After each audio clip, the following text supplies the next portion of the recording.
ഇന്ന് നമ്മൾ തെണ്ടാൻ ഇറങ്ങിയേക്കുന്ന സ്ഥലത്തിൻ്റെ പേരാണ് മുണ്ടക്കയം. മുണ്ടക്കയം എന്ന് പറയാൻ പറ്റത്തില്ല. എപ്പം മുണ്ടക്കയത്തൂടെ പോകുമ്പോഴും കേക്ക റോഡിൽ കൂടെ പോകുമ്പോൾ തോന്നുന്ന ഒരു തോന്നലാണ് ബോയ്സ് എസ്റ്റേറ്റ് കാണുമ്പം അതിനകത്തൂടെ ചുമ്മാ ഒന്ന് കറങ്ങാൻ പോയാലൊന്ന്. അങ്ങനെ ഞങ്ങൾ വീട്ടിലിരുന്ന കുറച്ച് ബോയ്സും ഗേൾസും എല്ലാവരും കൂടെ നേരെ തിരിച്ചു നമ്മുടെ ബോയ്സ് എസ്റ്റേറ്റിനകത്തൂടെ ഒന്ന് കറങ്ങാൻ വേണ്ടി. പക്ഷേ അടിപൊളി എന്ന് പറഞ്ഞാൽ അടിപൊളി എന്ന് പറയേണ്ടി വരും കേട്ടോ. അത്രയ്ക്കും നല്ല മനോഹരമായിരുന്നേ. ഞാൻ ആദ്യമായിട്ട് പോവാം, പക്ഷേ എനിക്ക് ഒത്തിരി ഇഷ്ടപ്പെട്ടു. ഇനി ഒന്നുകൂടെ വരണം എന്ന് തന്നെ തോന്നിപ്പോയി.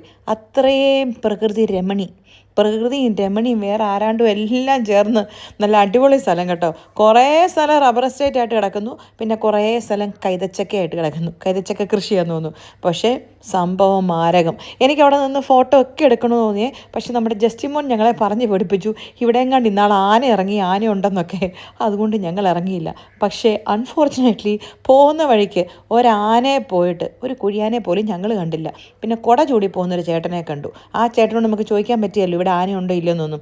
അങ്ങനെ ഞങ്ങൾ ചുമ്മാ ബോയ്സ് എസ്റ്റേറ്റിനകത്തൂടെ പാട്ടൊക്കെ പാടി വർത്താനമൊക്കെ പറഞ്ഞ് കുറേ ദൂരം അങ്ങ് കേട്ടോ. എന്നാണേലും പല പ്രാവശ്യം ഇതിൻ്റെ പുറത്തൂടെ പോയപ്പോൾ ആഗ്രഹിച്ച ഇതിനകത്തൂടെ ഈ വഴിക്കകത്തൂടെ ഒന്ന് നടന്നു പോകണമെന്നല്ല, ഒന്ന് പോകണമെന്ന്. അങ്ങനെ എന്നാൾ ഇപ്രാവശ്യം സാധിച്ചു.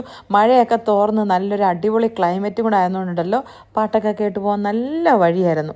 പോയിട്ടില്ലാത്തവർക്ക് പോകാൻ പറ്റിയൊരു സ്ഥലമാണ്. പോകുന്ന വഴിക്ക് ഞാൻ തന്നെ ഓർത്തു എന്നാ വലിയൊരു എസ്റ്റേറ്റ് ആണെന്നേ. ഈ ചെറുവള്ളി എസ്റ്റേറ്റൊക്കെ കണ്ടിട്ടേ ബോയ് എസ്റ്റേറ്റ് ആയിട്ട് കണ്ടപ്പോൾ മനസ്സിലായി അതല്ല, ഇതാണ് വലിയ എസ്റ്റേറ്റ് എന്ന്. ഇതിൽ ഏതായിരിക്കും വലിയ എസ്റ്റേറ്റ് അറിയാവുന്നവർ കമന്റ്. ഇതിൻ്റെ ലോങ് വീഡിയോ എൻ്റെ യൂട്യൂബിൽ കിടപ്പുണ്ട്, വേണേൽ പോയി കണ്ടോ കേട്ടോ.